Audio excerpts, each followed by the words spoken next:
the top seed, Alexander Zverev.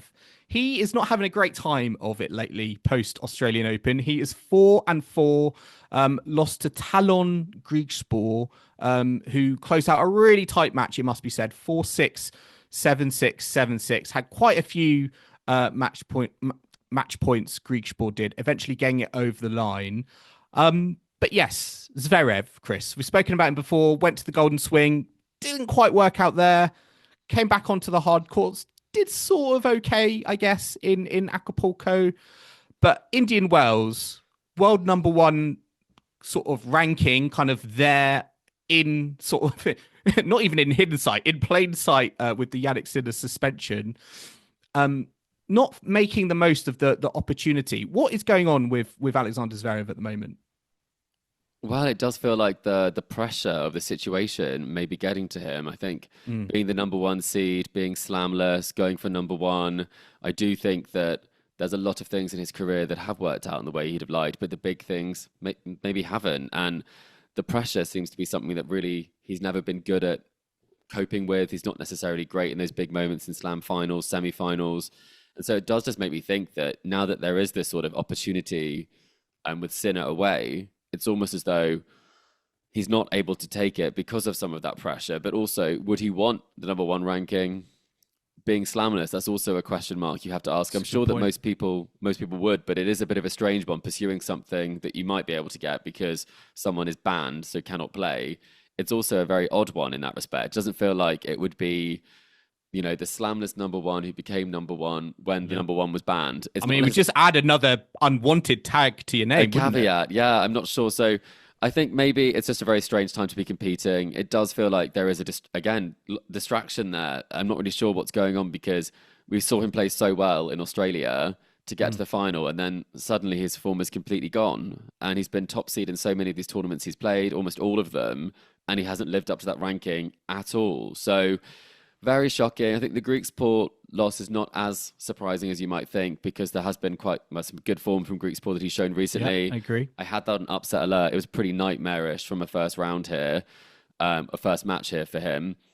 But I mean, in terms of where he goes from here, I mean, obviously there is now Miami. There's always a chance to turn things around on the Sunshine Swing. But he has got those points to defend from winning Rome last year. So it does look like the door has closed on his potential chance of reaching the world number one during this period. And maybe Carlos Alcaraz might be the only person who could do it realistically.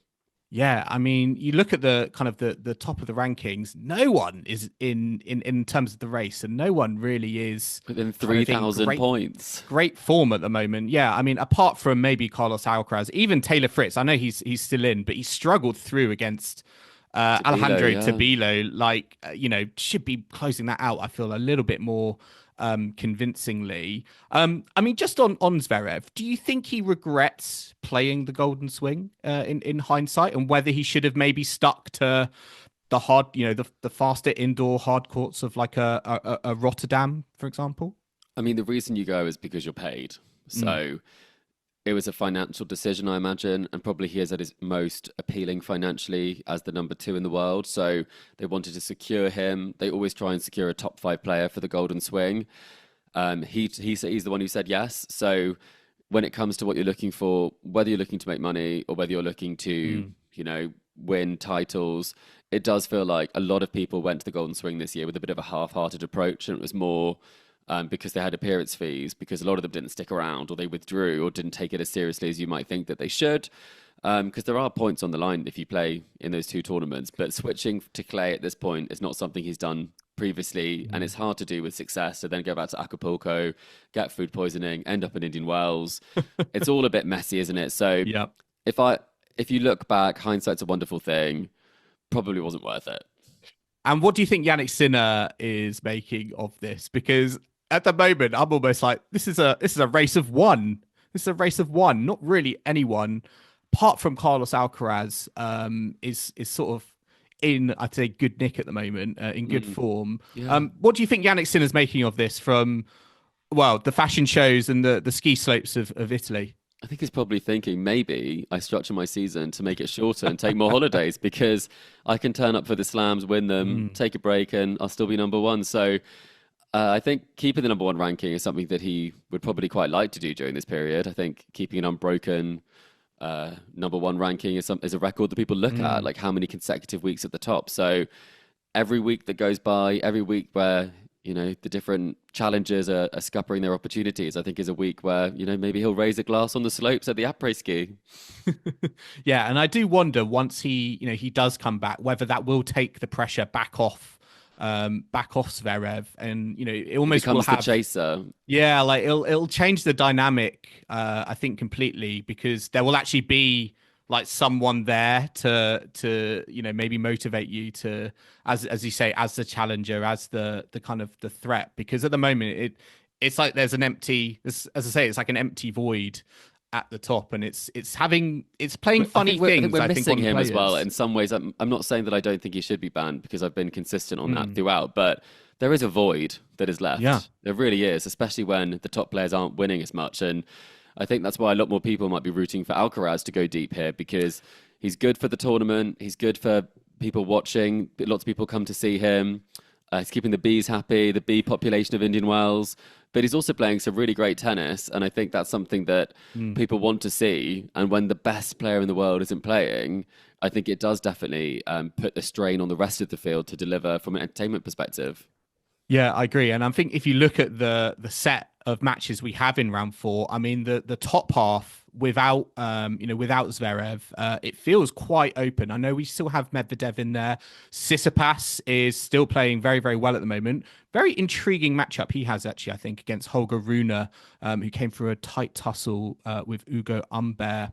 But yeah, it feels like there's a lot of opportunity in that top half. And I just love this story because we also have Yosuke Watanuki qualifier into the fourth round. He's the lowest ranked player into the fourth round since Tommy Haas back, the tournament organizer. So yeah, to see him going on a protected ranking into qualifying to come through all the way to round four, it does show that there is opportunities to be had here. There definitely are, and I think we've seen upsets. I think not every player likes the conditions here, and No. you might be able to be a lucky loser and win some rounds. I think we'll see that on the women's side as well, with Sonia Cartel doing a great job.